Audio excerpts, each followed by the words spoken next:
ঘুম থেকে উঠেই দেখি আমার শাশুড়ি একটা গাছ থেকে পেঁপে পেড়েছে। এটা আমাদের গাছ, আমার বাড়ির জমি নেই, মানে মাটি নেই, কিন্তু তার মধ্যেও একটা ছোট্ট গাছ বড় হয়েছিল। একটা না, দুটো গাছ আছে। গাছ ভর্তি পেঁপে হয়, আর এত মিষ্টি হয় কি বলবো। পেঁপেটা বিশাল বড় হয়েছে, একটু থাকলে হতো গাছে, কিন্তু পাখিতে খেয়ে নেবে এই ভয় আমার শাশুড়ি তুলে নিয়ে চলে এসেছে। যাই হোক, ভালোই হয়েছে, তুলেছে যখন খাওয়া যাবে।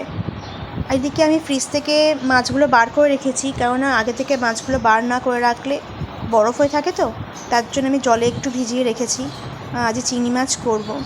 আর ওদিকে একটু মাছের তেল আছে, এইটাও একটু আজকে কিছু করতে হবে। তো মাছগুলো বেশ ভেঙে যাবে বলে নাড়াচাড়া করলাম না। এদিকে দেখো মাছের তেল একটু রাখা আছে, একটা গোটা মাছ কেনা হয়েছিল, তেমন তেল ছিল। আমি আর আমার মেয়ে খুব ভালোবাসি তেল খেতে, এরা পছন্দ করে না, দুজনেই করতো না, আমার বড় করতো না, শাশুড়িও করে না, তো আমরা দুজনেই এটা খাবো। দেখি কি রান্না করি। তারপর একটু চা করলাম, শাশুড়িকে চা দিয়ে এলাম, আর আমিও 1 কাপ চা নিয়ে বসলাম। এরপর যাব রান্না করতে।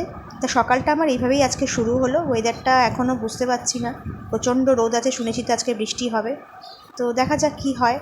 এখন রান্নাবান্নার চিন্তাভাবনা করি বসে বসে ততক্ষণ।